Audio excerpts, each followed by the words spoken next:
Olá a todos, bem-vindos a mais uma edição de Money Report Money Talks. Eu vou hoje falar com uma pessoa que é especializada em assuntos quentíssimos: tecnologia, terceirização, startups.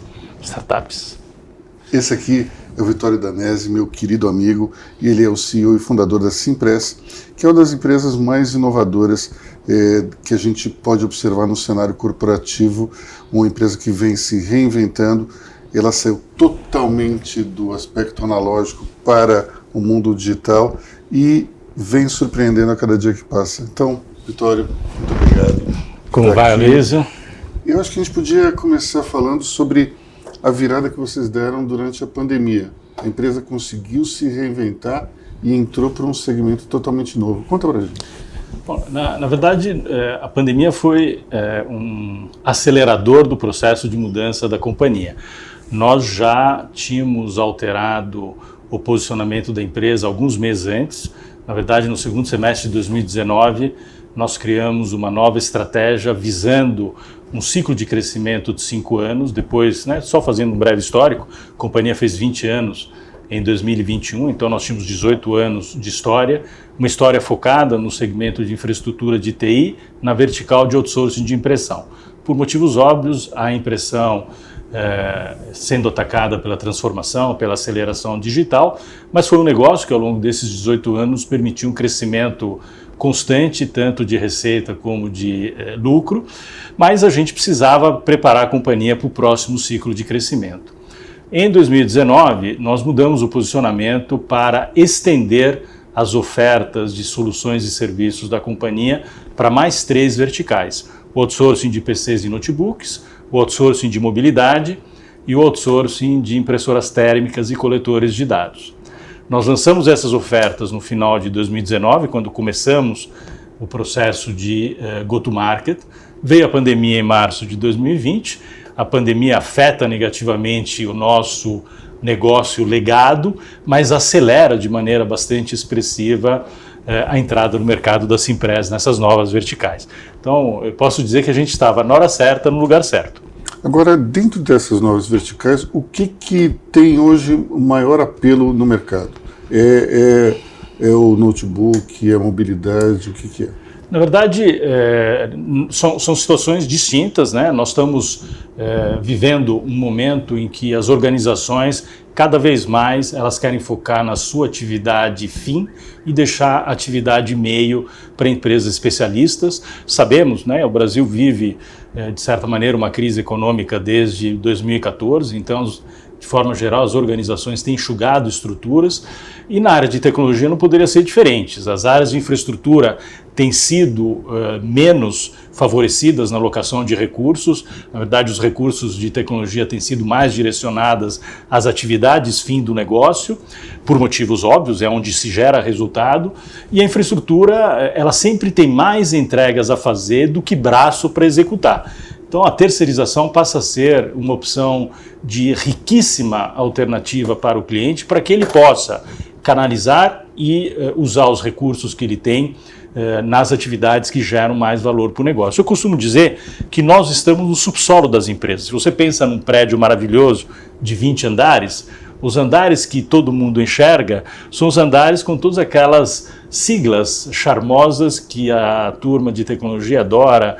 É o CRM, é o BI, é a transformação digital, aceleração digital, machine learning, inteligência artificial.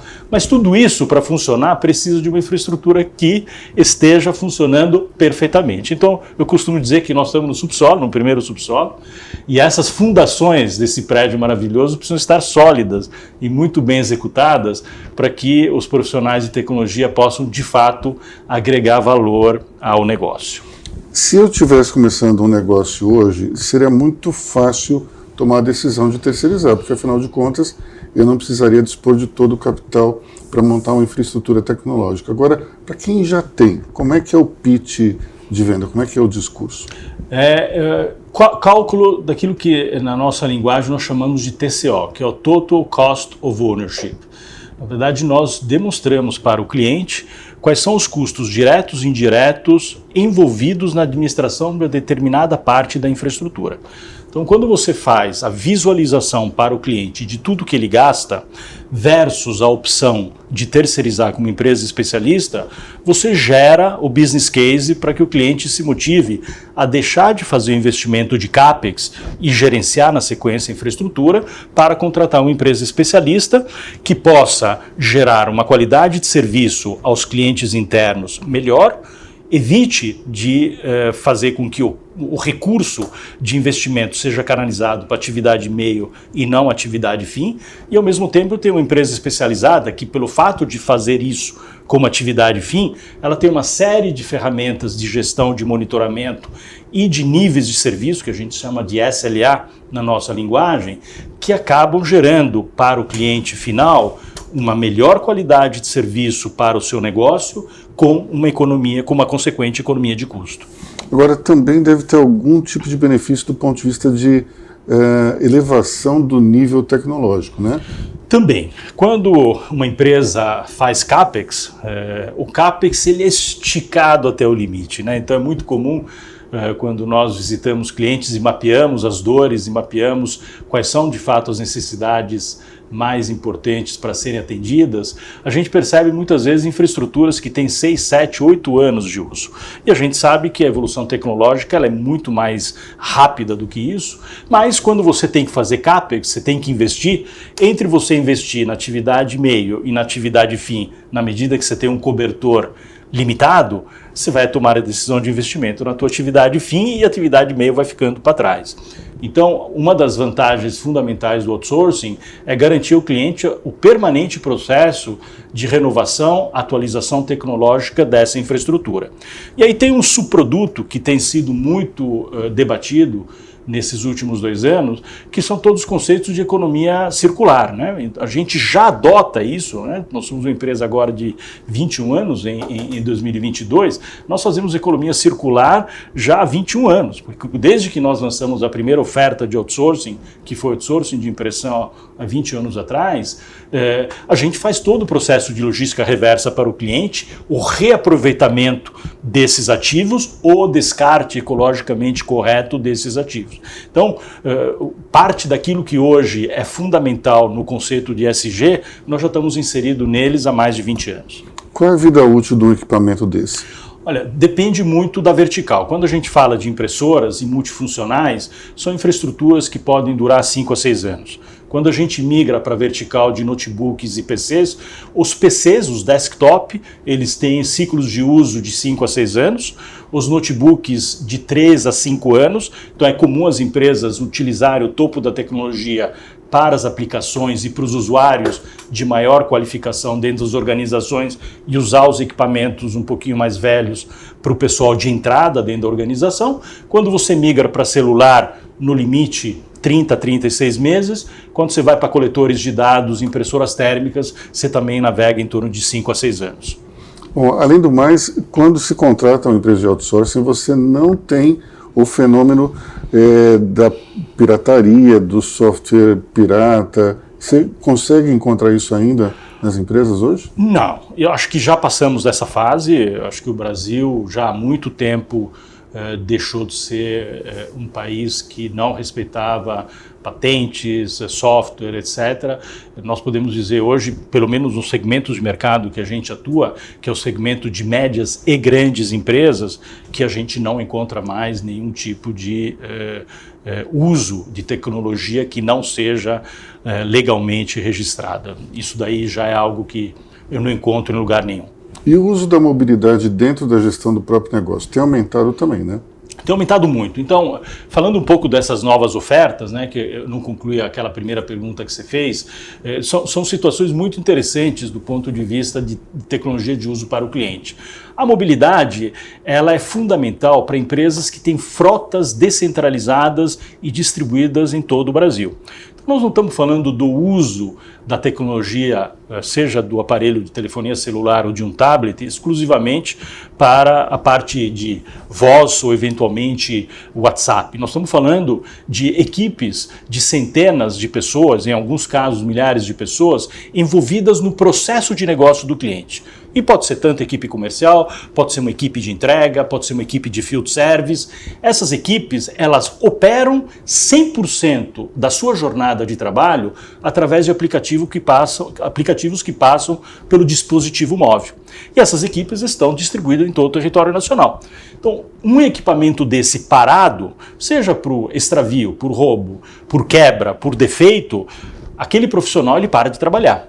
Então, a nossa camada de serviço, quando a gente fala de fazer o outsourcing de dispositivos móveis, é gerenciar toda essa rede de equipamentos a nível Brasil e garantir um processo de logística extremamente eficiente para garantir o uptime desses equipamentos em qualquer parte do território nacional, para que esse funcionário, na hora que tem um acidente, ele não tenha nenhum tipo de intercorrência na sua atividade do dia a dia.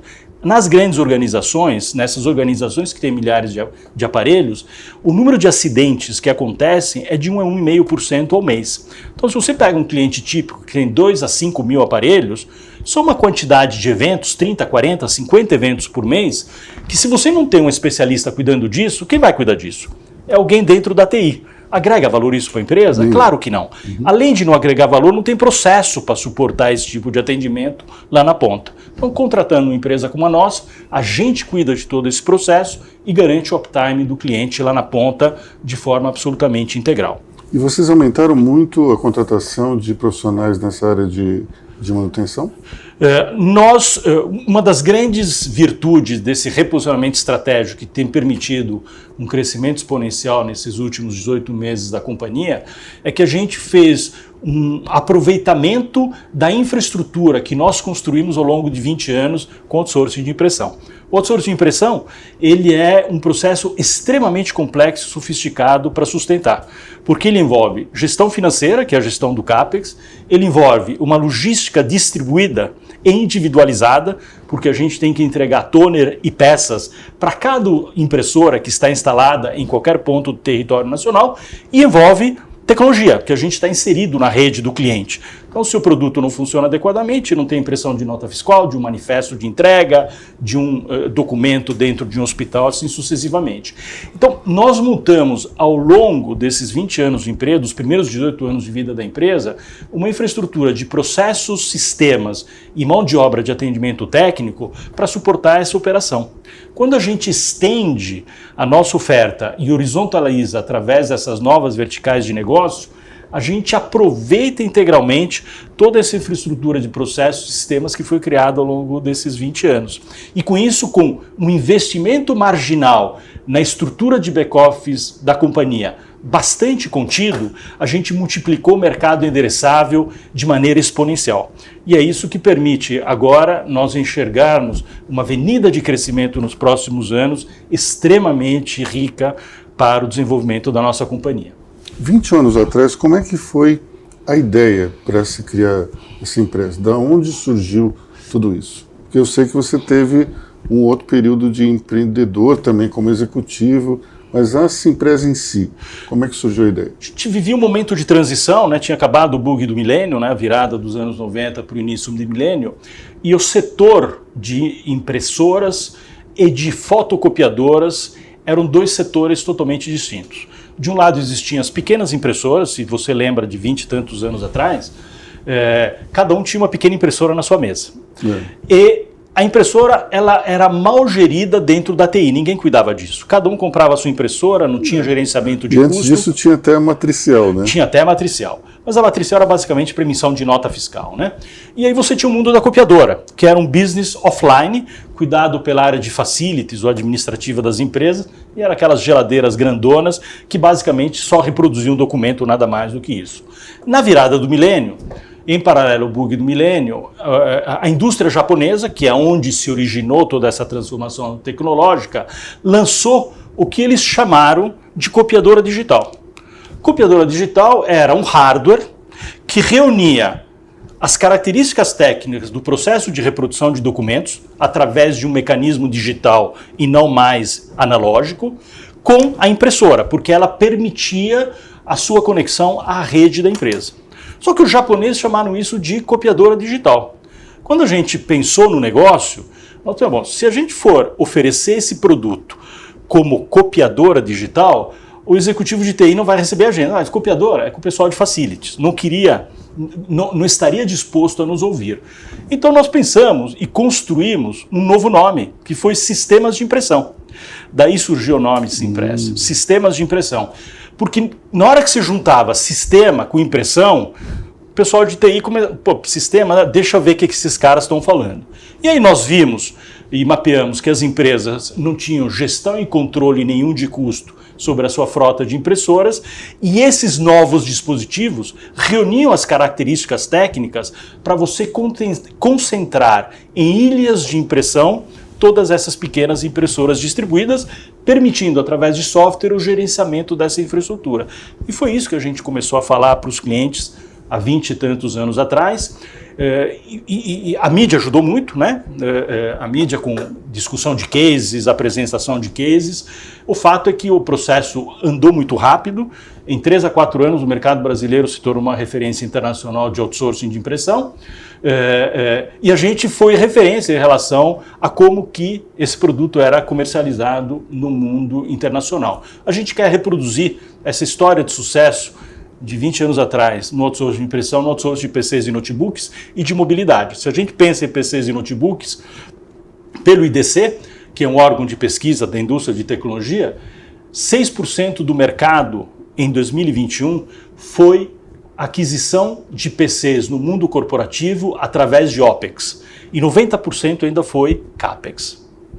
Então, se você pensa no processo acelerado de transformação do mindset aquisitivo do cliente de CAPEX para OPEX, e a gente pensar que nos próximos 3 anos, de maneira bastante conservadora, nós vamos conseguir aumentar esse percentual de 6% para talvez 30%, 35%, nós vamos crescer 6, 7 vezes o mercado endereçável dessa oportunidade de negócios. Então, é um tamanho de mercado endereçável fantástico. Quando a gente pensa na mobilidade, as empresas são servidas por quem? Pelas operadoras. As operadoras têm camada de serviço? Não têm camada de serviço. Basicamente, elas disponibilizam um device junto ao plano de voz e dados. O que a gente fala para o cliente? Você precisa de serviço. Separa o plano de voz e dados, faz a tua concorrência no plano de voz e dados e contrata o aparelho de quem te oferece uma camada de serviço para resolver o problema que expliquei anteriormente. Neste mercado, em 2021, o mercado de contratação de dispositivos móveis por OPEX foi menos de 2% do mercado. Então, se a gente fizer uma conta parecida e pensar que nós podemos migrar esse mercado para 20% do mercado nos próximos 3 anos, nós temos um mercado endereçável 10 vezes maior do que foi no ano passado. Então, nós temos um plano de dobrar a empresa nos próximos 3 anos, fazendo um aproveitamento de esse processo de chaveamento da contratação de CAPEX para OPEX. Agora, eu vou reciclar a mesma pergunta. E essa ideia, ela surgiu como? Você começou a estudar ampliação do teu portfólio, ou começou a pensar... Você diz o processo transformacional desses últimos 2 anos e meio. Isso, exatamente. Como te falei anteriormente, sempre nós precisamos pensar na organização 5, 6 anos para frente, né? Antigamente você fazia planos estratégicos muito longos, hoje em dia o mercado muda a uma velocidade muito grande, mas é parte da responsabilidade do empreendedor olhar para frente, olhar como que a organização estará posicionada no mercado nos próximos anos. E a gente tinha uma visão muito clara. O outsourcing de impressão foi maravilhoso e permitiu o desenvolvimento da organização durante os primeiros 18 anos da história dela, com uma excelente receita e um excelente resultado financeiro, mas ele tinha um comprometimento futuro para que a gente pudesse pensar num crescimento acelerado da empresa nos próximos anos. Eu costumo dizer que a pizza encolheu. Nós tínhamos uma pizza na década passada muito maior do que a pizza que a gente tem hoje. A gente continua crescendo. Continua crescendo, apesar da pizza ser menor. Por quê? Porque nós somos líder de mercado e a gente rouba mercado dos concorrentes. Mas isso é finito. A pizza vai continuar encolhendo face ao processo de aceleração digital. Então, como criar a próxima onda de crescimento da organização? E aí, você mapeia tudo aquilo que você tem de pontos positivos na empresa, todos os teus assets dentro da organização, você mapeia aquilo que o mercado precisa. E aí a gente cruzou o que nós temos de bom versus o que o mercado precisa e a gente construir as novas ofertas. Ou seja, você tinha outsourcing de sistemas de impressão. Isso. Você deixou o sistema de impressão e olhou para o outsourcing e a partir daí o que poderia ser feito. Exatamente. E aí realmente estar na hora certa, no lugar certo, fez muito diferença, porque como comentei para você anteriormente, nós aproveitamos todo o ativo interno de processos e sistemas, aproveitamos o time de vendas, na medida em que o interlocutor do cliente é o mesmo profissional de infraestrutura de TI, é o mesmo profissional de compras que negocia. Então, se eu já tenho equipe de vendas, eu já tenho os processos e sistemas internos, eu já tenho a gestão e o controle de como fazer funcionar o outsourcing, eu vou mudar o posicionamento da empresa para uma empresa especializada em outsourcing de equipamentos de tecnologia, não mais em outsourcing de impressão. E isso permitiu com que nós saíssemos, para você ter uma ideia, Luiz, nós tínhamos no final de 2019 cerca de 160 mil equipamentos under management na nossa gestão dos contratos de outsourcing de impressão. Nós finalizamos 2021 com 400 mil equipamentos. E a previsão é que no final de 2022 nós finalizemos o ano com mais de 500 mil equipamentos under management. Então, somente uma empresa com processos e sistemas muito robustos para poder fazer uma gestão de ativos espalhada em todo o território nacional, porque não atender o cliente na Faria Lima ou na Avenida Paulista, atender o cliente desde o interior do Amazonas até o interior do Centro-Oeste. Nós temos hoje 1.600 clientes ativos, divididos nos mais distintos segmentos de mercado, então você precisa entregar serviço para esses clientes em todo o território nacional. Agora, coincidência ou não, durante todo esse tempo, você também começou a olhar mais o mercado de startups. Como é que essa proximidade te ajudou a reformular a empresa? Você trouxe um pouco dessa mentalidade para essa empresa? Olha, eu não vou dizer que ajudou a reformular a empresa, porque a Simpress, apesar de ser uma empresa hoje que está atingindo a maioridade, ela é uma empresa que ela sempre foi muito flexível, age parte do nosso diferencial de mercado é flexibilidade e agilidade. Então, muito daquilo que se fala hoje de startup, a gente adota como modelo de gestão há muito tempo. Mas a proximidade com o ecossistema de startup foi muito importante nesses últimos 2 anos para a gente levar soluções inovadoras para dentro da companhia, fora do ecossistema tradicional de negócio. Então, eu sou investidor hoje, já tem em torno de 20 startups dentro do nosso portfólio, mas mais do que investidor, o que eu tinha interesse é estar envolvido em pitches, em avaliação de startups, para pensar startups que pudessem ser trazidas para dentro da Simpress para resolver determinados tipos de problemas de uma forma mais rápida, mais econômica e mais eficiente. Isso se mostrou uma estratégia correta. Nós temos hoje implementadas mais de 10 startups que foram selecionadas no nosso processo de venture, corporate venture, em que a startup passou a ser uma fornecedora de soluções integradas ao nosso processo sistêmico, e a gente resolveu uma série de gargalos internos com soluções muito mais econômicas e rápidas de serem implementadas. Então tem sido uma jornada muito legal, e o segundo subproduto muito bacana dessa jornada é que a gente criou um envolvimento bárbaro daquilo que a gente chama do núcleo duro da nossa organização, do processo de inovação. Então nós temos hoje squads divididas dentro da empresa, cada squad especializado num determinado tipo de processo, macroprocesso de negócio da empresa, fazendo permanentemente avaliação de startups para melhorar o funcionamento dos processos da companhia. Então hoje quem pensa em inovação na Simpress não é mais um número restrito de pessoas, mas a gente conseguiu levar essa cultura de inovação para dentro de toda a organização. E nesses pitches que você presencia, quais são as tendências que você tem visto dentro dessas pessoas que estão à frente dessas empresas iniciantes? Olha, eu estou muito focado em startups B2B. Então vamos falar de B2B, que não eu não tenho entrado dentro dos ecossistemas de empresas B2C. Com certeza nós temos hoje uma quantidade de soluções de empresas resolvendo problemas extremamente rica no mercado. A gente vê jovens empresas, e aí quando falo jovens empresas, não necessariamente criadas por jovens profissionais, a gente vê uma idade média no B2B, muitas vezes um pouquinho mais avançada do que no B2C. É comum ter startups sendo fundadas por profissionais que já têm pelo menos 15, 20 anos de histórico profissional, então são sólidos do ponto de vista de conhecimento de negócio. E tem uma carreira para enxergar quais são os gargalos e problemas, né? Mas o que a gente vê é um gargalo. A gente vê ótimas ideias, ótimas soluções sendo criadas, mas de forma geral existe um problema comum a todas essas empresas, que é como operacionalizar a máquina de vendas. Então, o começo do negócio, ele é um começo do negócio de sucesso, porque os primeiros clientes são trazidos pelo empreendedor, só que o passo seguinte, ou os passos seguintes, precisa escalar o negócio. E muitas vezes o empreendedor, ele tem um foco tecnológico, técnico muito forte, e nem sempre a startup tem o vendedor do lado. E vender é tão complexo quanto desenvolver uma nova tecnologia. Então, eu vejo nessas empresas um problema comum, que é escalar o modelo de negócio.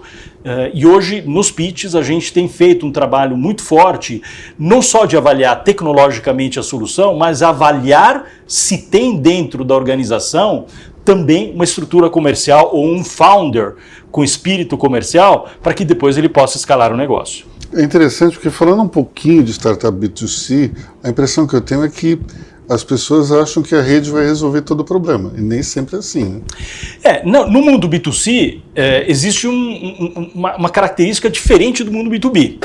No mundo B2C, você escala o negócio gastando dinheiro.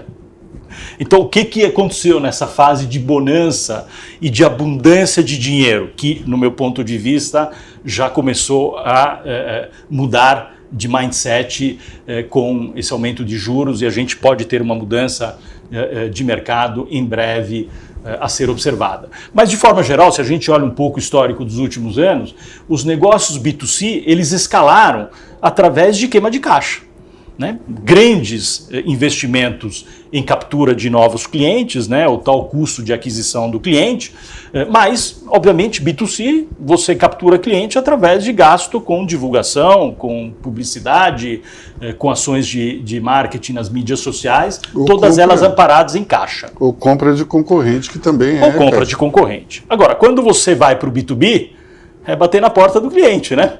Seja de forma digital ou seja de forma one-to-one, você precisa visitar cliente, você precisa convencer. E aí o jogo é diferente, não é só caixa. Você precisa, além de ter caixa, você precisa ter gente qualificada para isso. E muitas vezes o empreendedor da startup B2B, ele não tem essa visão. E na hora que ele emperra a máquina, ele sente que aquela escalada que ele esperava acontecer, né? Porque PPT aceita tudo, né? Quando você vê os planos de negócio, uau, sai de 1 milhão de faturamento para 100 milhões num passe de mágica. E aí na hora que chega nos 3, nos 4, para sair dos 4 para os 20, a máquina emperra.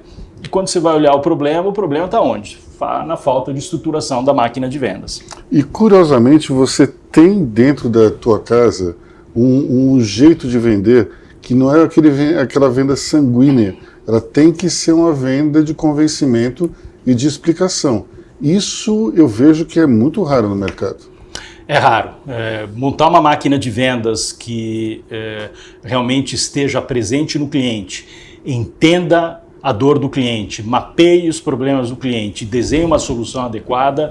Tem poucas empresas que hoje têm uma estrutura comercial em todo o território nacional. A gente tem um privilégio, né? Se fala muito de omnichannel, nós somos uma empresa omnichannel, nós temos uma estratégia de venda direta, hoje temos mais de 100 gerentes de conta espalhados por 14 filiais nos principais mercados do Brasil. A gente atende com filiais próprias em torno de 88% do PIB brasileiro, mas a gente não se satisfaz com o atendimento da venda direta, né? Nós somos um país continental, então nós temos uma estratégia de canal que complementa a nossa estratégia de venda direta. No canal nós temos uma estrutura de revendedores, que a gente chama de business partners, são revendedores que replicam o mesmo modelo de negócio da Cimpress nos territórios nos quais nós não estamos presentes diretamente, ou onde estamos presentes diretamente numa camada de cliente menor do que os clientes que a gente atende diretamente. além dos business partners, nós temos uma camada de distribuidores que atendem os pequenos revendedores, porque o Brasil é gigante, né? Então, muitas vezes não tem como eu atender diretamente o revendedor numa pequena cidade do interior de Pernambuco, ou do Ceará, ou de Mato Grosso, mas tem gente que precisa das soluções lá. Então nós temos distribuidores que atendem esses pequenos revendedores nessas regiões remotas, e eu vou dar um spoiler aqui, nós vamos lançar agora no mês de abril uma estratégia bárbara dentro da companhia, que vai ser inédita dentro da área de tecnologia, que vai ser um projeto digital de venda das nossas soluções numa camada ainda mais baixa do mercado SMB. Mas em breve te contarei um pouco detalhes desse projeto, e aí nós conseguiremos, dessa maneira, atender de forma integral a todas as camadas de mercado quando a gente pensa na famosa pirâmide de potencial de mercado de cliente. Para a gente encerrar, falando para um empreendedor, um cara que está olhando hoje o mercado, interesse em startup, além dessa questão da venda, o que esse sujeito tem que ter em mente? Olha, bom, tem coisas que são fundamentais quando você vai avaliar o empreendedor, né? Primeiro, a paixão que ele tem que ter pelo negócio, o propósito, se ele realmente tem uma visão clara do problema que ele vai resolver, que a gente conversa com muitos empreendedores que não têm a menor noção do problema que eles vão resolver. Eles acham que vão resolver algum problema, mas não tem um mapeamento muito claro do problema que pode ser resolvido. Então, ou às vezes é uma solução em busca de um problema, né? Ou às vezes é uma solução em busca de um problema. Então, a paixão pelo negócio, mas a paixão pelo negócio é amparada no entendimento muito claro do mapeamento daquele problema que eu quero resolver e da solução que eu estou desenvolvendo efetivamente vai resolver, associada a uma visão tecnológica diferenciada. Não tem como ter sucesso hoje no novo empreendimento se você não tem uma visão tecnológica diferenciada. E eu acrescento a terceira vertical. Você precisa saber vender. Se você não sabe vender, arranje um sócio que sabe vender. Porque você tendo capacidade de visão empresarial, capacidade tecnológica, mas não saber levar isso para o mercado, você com certeza não conseguirá viabilizar o teu negócio integralmente. Então, ou você tem esse drive, ou procura esse drive já desde a largada. Bom, a gente viu aqui o Vitório falando dessas características que são necessárias para um empreendedor de sucesso, e ele listou todas as características que ele tem, né? A começar pela paixão pelo negócio que ele fundou 21 anos atrás. Meu caro. Muito obrigado. Muito obrigado, viu? Valeu.